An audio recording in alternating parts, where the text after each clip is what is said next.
വിവാഹമെന്ന് പറയുന്നത് ഒരിക്കലും സ്വപ്നങ്ങൾക്കോ സ്വാതന്ത്ര്യത്തിനോ ഉള്ള തടയല്ല.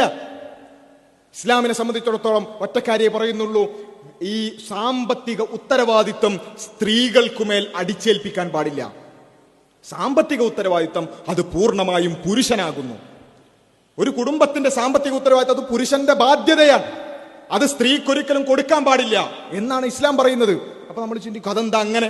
അതിന്റെ അർത്ഥം സ്ത്രീ ജോലിക്ക് പോകാൻ പറ്റില്ല എന്നാണോ? അല്ലെങ്കിൽ സ്ത്രീ സമ്പാദിക്കരുത് എന്നാണോ? അല്ല, മറിച്ച് സ്ത്രീക്ക് വേണമെങ്കിൽ സമ്പാദിക്കാം, അത് അവളുടെ ഇഷ്ടമാണ്, അവൾക്ക് വേണമെങ്കിൽ ചെയ്താൽ മതി. പലപ്പോഴും നമ്മുടെ കുട്ടികളൊക്കെ ബാധിച്ചിട്ടുള്ള ഒരു പ്രശ്നം എന്താ വെച്ചാൽ, അവർ ചില ടേംസ് കേൾക്കും, കൂടുതൽ ചിന്തിക്കാതെ അതങ്ങോട്ട് വിഴുങ്ങും. ഫിനാൻഷ്യൽ ഫ്രീഡം എന്നാണ് അവർ പറയാം. എന്തിനാ വിവാഹം വൈകിപ്പിക്കുന്നത്? എനിക്ക് ഫിനാൻഷ്യൽ ഫ്രീഡം വേണം. എന്താ അവർ ചിന്തിക്കുന്നത്? എനിക്ക് നന്നായി സമ്പാദിച്ച് ഞാൻ എൻ്റെ സ്വന്തം കാലിൽ നിന്നിട്ടേ ഞാൻ കല്യാണം കഴിക്കുള്ളൂ. അങ്ങനെ ഒരു സ്വന്തം കാലിൽ നിൽക്കുക എന്ന് പറഞ്ഞൊരു സംഭവം ആണിനും പെണ്ണിനും സാധ്യമാകൂല. എല്ലാ കാലഘട്ടത്തിലും ഉയർച്ചയും താഴ്ചയൊക്കെ ഉണ്ടാകുന്ന ഒരു ജീവിതമാണ് ഈ ലോക ജീവിതം എന്ന് പറയുന്നത്. അപ്പോ ഇങ്ങനെ ഒരു മരീചിക അവരുടെ മനസ്സിലേക്ക് ഉണ്ടാക്കി കൊടുക്കുക, എന്നിട്ട് അതിനുവേണ്ടി വിവാഹം വൈകിപ്പിക്കുക, വിവാഹം വേണ്ടെന്ന് പറയുക. അവിടെയാണ് ദൈവിക മതമായ ഇസ്ലാം അതിന് ഏറ്റവും നല്ല പരിഹാരം പറഞ്ഞിരിക്കുന്നു.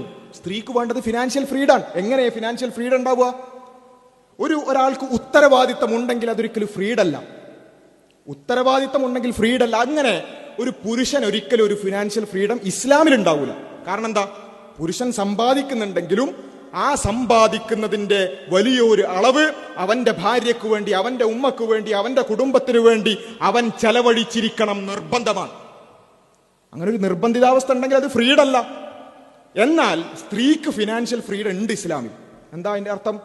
സ്ത്രീക്ക് ചെലവഴിക്കേണ്ട ഉത്തരവാദിത്വം നിർബന്ധിതമായി ഇല്ല. അവൾക്ക് വേണമെങ്കിൽ എന്ത് ചെയ്യാം? സമ്പാദിക്കാം.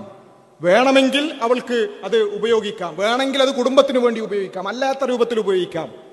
ഇതാണ് യഥാർത്ഥത്തിലുള്ള പരിഹാരം എന്ന് പറയുന്നത്.